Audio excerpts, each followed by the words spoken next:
Usahay bisang gihigugman nimo, kinahanglan gihapon nimo siyang buhian. Sa unang murag salid ang dagan sa istorya, pahiyom mo kada buntag murag akong melodiya. Ingon ka nga kita hangtod nagyud sa katapusan, pero karon nganong ako na lang ang nagbilin sa kasakitan. Ang saad mo murag aso nga nilupad, ang imong gaos sa una karon bugnaw na kaayo paminawan. Gipaning kamutan ko bisan kapoy nakaayo ko, pero ang gugma didi ay pirmi igo para magdugay mo. Samtang nagkalayo ang mataglakang mo, hinahinay usab nga nawala akong kalibutan para sa imo. Lisod daw aton pero kinahanglan na tubangon. Nakita sa una karon nahimo nga dumanan na lang. Mauni karon nagsulat ko grab sa kangit ngit-ngit. Gipaning kamutan kalimtan tanan nimo pagigog mga init.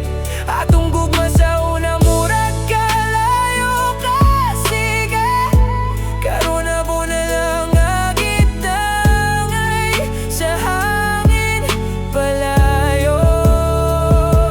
Ug bisan sakit kinahanglan ko gidawat, nga adunay mga kasing-kasing nga diligud para sa usag-usa. Ikaw maoy hinungdan nga nung napuno kog samad, pero ikaw usab nagtudlo unsaon pagbangon human sa tanan. Nahinumdum pa ako sa atong mga damgo sa una, maggupot kamot samtang nagtanaw sa panganod sa kadalanan. Karon ako na lang usan naglakaw sa dalan, kauban ng musika nga ato ang paborito. Paminawon sila mo ingon nga mawala ra ang kasakit, pero nga nung imong ngalan mo balik gihapon pirmi sa akong hunahuna. Bisan unsaon na ako gikay sa mga handumanan, ikaw gihapon ang sulod sa matag kanta nga akong madunggan. Nali adunay rason anong kita gipabula, basig adunay masangay para sa imong kasing-kasing. Ug bisan guba akong dugan nga nabilin, magampo gihapon ko nga mali pa yung kabisan, wala na ko sa imong kinabuhi.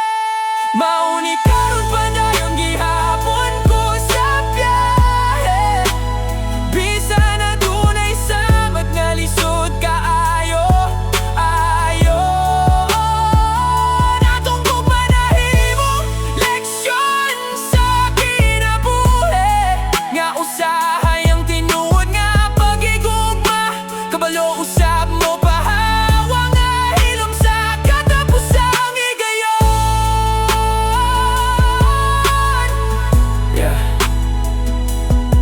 Para sa mga kasing-kasing nga gibiyaan, bangon lang gihapon.